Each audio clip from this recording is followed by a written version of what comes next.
बिहार विधानसभा में आज राज्य की नीतीश सरकार ने बजट पेश किया। विधानसभा में पेश किए गए बजट वर्ष 2025-26 के इस बजट में कई नए रिकॉर्ड भी बनाए। सम्राट चौधरी ने 3,17,000 करोड़ का बजट पेश किया। वहीं बजट भाषण में उन्होंने कहा कि बिहार के बजट में इस बार वृद्धि हुई है, क्योंकि 2025-26 में बजट का आकार 3,16,895 करोड़ रुपए रखा गया था, जो कि पिछले वित्तीय वर्ष के बजट आकार से लगभग 38,169 करोड़ रुपए ज्यादा है। बजट भाषण में उप मुख्यमंत्री और वित्त मंत्री सम्राट चौधरी ने बताया कि अगले वित्तीय वर्ष में 2,60,000 रुपए राजस्व प्राप्ति का लक्ष्य है, जो कि पिछले वर्ष के मुकाबले 38,169 करोड़ रुपए अधिक है। लेकिन सवाल ये है कि इस बजट से बिहार की आम जनता पर क्या असर होगा? क्या सरकार ने बजट को आम जनता की सुविधा को देखते हुए बनाया है? चलिए आसान भाषा में समझते हैं। नमस्ते, मेरा नाम प्रिंस और आप देख रहे हैं इन खबर। बिहार की विधानसभा में आज बजट पेश किया गया। बिहार के डिप्टी सीएम और सह वित्त मंत्री सम्राट चौधरी ने यह बजट पेश किया। सम्राट चौधरी ने इस बार करीब 3,16,895 करोड़ रुपए का बजट पेश किया, जो कि पिछले साल के मुकाबले 38,169 करोड़ रुपए ज्यादा है। यानी कि बिहार की आम जनता को इस बार के बजट से काफी उम्मीदें होंगी। वहीं सह वित्त मंत्री ने इस बजट का राज्य के अलग अलग क्षेत्रों में विकास के लिए प्रयोग करने की बात कही है। वहीं बिहार में इस बार चुनावी साल को देखते हुए राज्य के लोगों को कई सौगात मिली है। सम्राट चौधरी ने बजट भाषण के दौरान बताया कि बेगूसराय में कैंसर हॉस्पिटल खोला जाएगा। बिहार के प्रमुख शहरों में महिलाओं के लिए पिंक बस होगा, जिसमें चालक, यात्री और कंडक्टर सभी महिलाएं ही होंगी, जिसके लिए महिलाओं को प्रशिक्षित भी किया जाएगा। इस बार सरकार का फोकस शिक्षा, स्वास्थ्य और कृषि पर रहा है, लेकिन सरकार ने सबसे ज्यादा शिक्षा विभाग को बजट दिया है। चलिए बजट की कुछ प्रमुख बातों पर बात कर लेते हैं। विधानसभा में बजट पेश करते हुए सम्राट चौधरी ने कहा कि पूर्णिया एयरपोर्ट को काम पूरा हो चुका है। अगले 3 महीने में पूर्णिया एयरपोर्ट से हवाई जहाज उड़ने लगेंगे। इसके अलावा 3 ग्रीन फील्ड एयरपोर्ट, जिसमें रक्सौल, राजगीर और सुल्तानगंज आते हैं, इसके बारे में भी वित्त मंत्री ने बात कही। यानी कि प्रधानमंत्री जो बात कहते थे कि अब हवाई चप्पल पहनने वाला भी फ्लाइट में बैठेगा, वो की साबित हो सकता है अगर सरकार अपने वादे के मुताबिक काम करती है।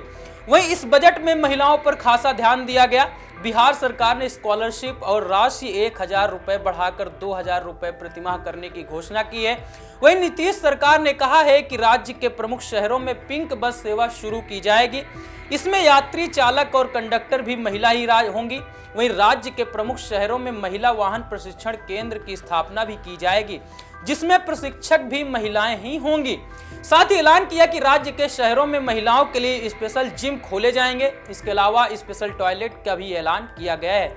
यानी कि इस बजट में नीतीश सरकार के हिसाब से महिलाओं की बल्ले बल्ले होने वाली है। अब बात करते हैं कि बजट में शिक्षा के क्षेत्र में क्या स्थिति रही। बिहार सरकार के अनुसार इस बार बिहार के बजट में 60,964 करोड़ रुपए शिक्षा पर खर्च हुए हैं। बिहार विधानसभा के बजट सत्र 2025-26 में शिक्षा के क्षेत्र को मजबूत करने के लिए सरकार ने बड़ी घोषणाएं की हैं। बिहार में शिक्षा के लिए 60,964 करोड़ रुपए का बजट रखा गया है। इसके तहत छात्रवृत्ति योजनाओं को 2 गुना कर दिया गया, जिससे हजारों छात्राओं को लाभ मिलेगा। सरकार का कहना है कि यह कदम शिक्षा को प्रोत्साहित करने की नीति के तहत उठाया गया है। साथ ही वित्त मंत्री ने कहा कि केंद्र के साथ मिलकर हो रहा विकास पर भी फोकस रहेगा। सम्राट चौधरी ने कहा कि केंद्र सरकार के साथ मिलकर राज्य का विकास किया जा रहा है। बिहार को प्राथमिकता देने के लिए प्रधानमंत्री जी का आभार। इस बार 54,575 करोड़ रुपए की मदद मिलने का अनुमान है। सीएम नीतीश कुमार के नेतृत्व में सरकार ने तेजी से विकास किया। राज्य में स्वास्थ्य, इंफ्रास्ट्रक्चर, शिक्षा के क्षेत्र में सुधार किया है। राजस्व बचत वित्तीय वर्ष 2025-26 में बचत 8,831 करोड़ रुपए रखा गया है, जो कि वित्त वर्ष 2024-25 से 38,169 करोड़ रुपए अधिक है। इस बार के बजट में बिहार सरकार ने स्वास्थ्य विभाग पर भी जोर दिया। बजट 2025-26 के दौरान स्वास्थ्य विभाग के लिए 20,335 करोड़ रुपए खर्च करने का ऐलान किया गया है। बजट पेश करने के दौरान सम्राट चौधरी ने कहा कि राज्य में सबसे ज्यादा कैंसर का मामला बेगूसराय जिले से आ रहा है, इसलिए जिले में एक कैंसर अस्पताल बनाया जाएगा। इसके अलावा राज्य के सभी 9 प्रमंडलों के मुख्य जिलों में 109 अस्पतालों का निर्माण कराया जाएगा। इससे बिहार में स्वास्थ्य इंफ्रास्ट्रक्चर में आमूलचूल परिवर्तन आएगा। बजट पेश करने के दौरान सदन में हंगामा भी होता रहा। विपक्ष के हंगामे के बीच विधानसभा की कार्यवाही स्थगित भी करनी पड़ी। पहली पाली में प्रश्नोत्तर काल और शून्य काल हुआ। इसके बाद स्पीकर ने सदन की कार्यवाही दोपहर 2 बजे तक के लिए स्थगित कर दी। वहीं लंच ब्रेक के बाद वित्त मंत्री सम्राट चौधरी ने बजट पेश किया, लेकिन इस बीच हंगामे के दौरान सदन के बाहर तेज प्रताप यादव ने कहा कि 2025 में तेजस्वी यादव ही मुख्यमंत्री बनेंगे। बिहार में बजट पेश होते ही राजनीति भी शुरू हो गई और राजनीतिक वार पलटवार का दौर भी शुरू हो गया।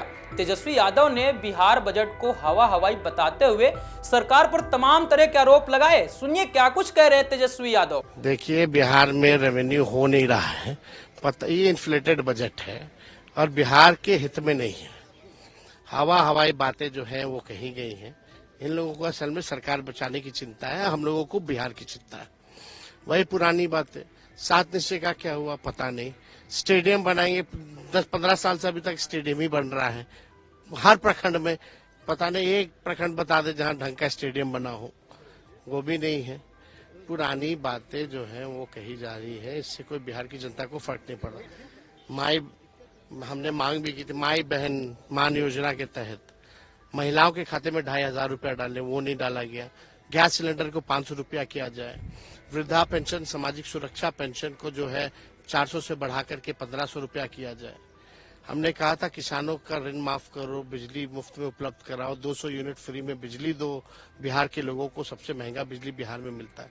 ना कारखाने की बात हुई, ना पलायन रोकने की बात हुई, ना गरीबी रोकने की बात हुई, ना रोजगार उपलब्ध कराने की बात हुई। साक्षरता की बात नहीं कहेगी। बिहार साक्षरता के मामले में, प्रति व्यक्ति आय के मामले में फिसड्डी है।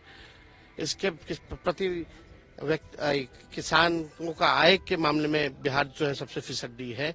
इन लोगों के बारे में कोई चर्चा नहीं। कोई कल कारखाना बिहार में लगेगा, क्या लगेगा, कोई इस पे बात नहीं की गई। तो बिहार को जो है केंद्र सरकार ने तो ठगा। अब नीतीश कुमार जी भी खोखला बजट लेकर के आए। वही भाजपा विधायक हरिभूषण ठाकुर ने सरकार का बचाव करते हुए बजट को बिहार की जनता के लिए फायदेमंद बताए। सुनिए क्या कुछ कह रहे हैं भाजपा विधायक हरिभूषण ठाकुर ने। देखिए, चुनावी बजट नहीं है। 20 वर्षों से ये सरकार बजट पेश कर रही है और भारतीय जनता पार्टी के ही स्वर्गीय सुशील कुमार मोदी जी, भाई तारकिशोर प्रसाद जी और आज हम सबों के नेता माननीय सम्राट जी बजट पेश करने वाले हैं। यह बजट 13 करोड़ जनता के हित को ध्यान में रखकर उनके कल्याण के लिए बनाया गया है। इसमें गांव है, गरीब है, किसान है, महिला है, नौजवान है, वृद्धजन है, सबों के खुशहाली के लिए यह बजट बना है, जो कुछ ही क्षणों में आप सबों के सामने प्रस्तुत किया जाएगा। लेकिन तेजस्वी यादव है वो सवाल खड़े कर रहे हैं कि मेरा जो योजना है माँ बहन योजना या तो वो कॉपी कर ले सरकार और महिला लोगों को 2500 रुपया महीना। देखिए, इस योजना में जो उनको राय दिया वो एक्सपोज हो गए। माँ बहन योजना का माने है माँ भी उनकी सदन में नेता है, बहन भी पार्लियामेंट में है, 2 भाई MLA हैं। माँ बहन योजना अपने परिवार को तुष्ट करने की योजना है। बिहार की 13 करोड़ जनता जानती है कि हमारा हित कौन है, दुश्मन कौन है और उसी हिसाब से निर्णय भी करेगी 25 में। तेजस्वी यादव ने कल ये कहा कि प्रधानमंत्री को 365 दिन मखाना आप खाना चाहिए, सत्तू घोल के पीना चाहिए, नहीं घोलने आता है तो लालू जी से आगे ट्रेनिंग लेंगे। अब तो उनके कहने का क्या मतलब है? उनको राव देवरू कोर्ट से सम्मन हो गया है। मैं मुझसे छोटे हैं और उनका भविष्य डार्क है। वो अपने कानूनी दाव पेच सुलझाने में सख्ती लगावे। बिहार में उनके लिए कोई वैकेंसी नहीं। आपने बजट के बारे में सुना और जाना और तमाम तरह की बातें भी सुन रहे हैं, लेकिन बिहार की जो आम जनता है, खासकर बिहार के लोग हैं, वो लोग इस बजट के बारे में क्या सोचते हैं, हमें कमेंट बॉक्स पर जरूर बताएं। धन्यवाद।